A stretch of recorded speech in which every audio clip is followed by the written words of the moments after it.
జగన్మోహన్ రెడ్డి మరి ఆయన అధికారంలో ఉన్నప్పుడు ఈయన సకల శాఖ మంత్రి సజ్జల రామకృష్ణారెడ్డి వీళ్ళ కొడుకు చవట శాఖ మంత్రి అని చెప్పుకోవాలి. ఎందుకంటే ఆడవాళ్ళ మీద అంత భయంకరమైన పోస్టులు పెట్టిన దుర్మార్గుడు సజ్జల భార్గవరెడ్డి.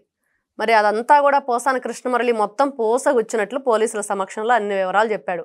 ఈ రోజున సాక్షి ఛానల్ మా ఛానల్ వల్ల ఎటువంటి ఇబ్బంది లేదు, చాలా పవిత్రమైందని చెప్పుకుంటున్న ఈ అపవిత్రులు ఎవరైతే ఉన్నారో మరి పోసాని కృష్ణమురళి చెప్పింది ఏంటి? స్క్రిప్ట్ ఎవరిచ్చారు? సాక్షి ఛానల్ నుంచే స్క్రిప్ట్ వచ్చింది, మర్చిపోవద్దు, ఒకసారి గుర్తు చేసుకోండి.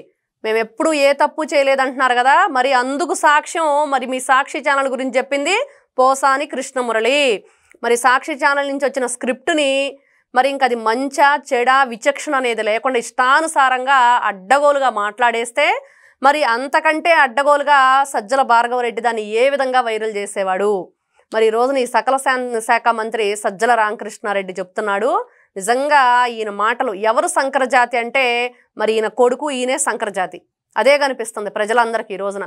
మహిళల పట్ల మీకున్న మాటలు, మీరు మాట్లాడుతున్న మీ ఉద్దేశం, మీ ఆలోచన విధానం చూస్తూ ఉంటే సంకరజాతి వాళ్ళు మాత్రమే ఈ విధంగా మాట్లాడతారు అని అందరికీ అర్థమవుతున్న విషయం. అతి తొందరలోనే ఈ సంకరజాతి గొడ్డులకి బుద్ధి చెప్పాలి అంటున్నారు ప్రజలు.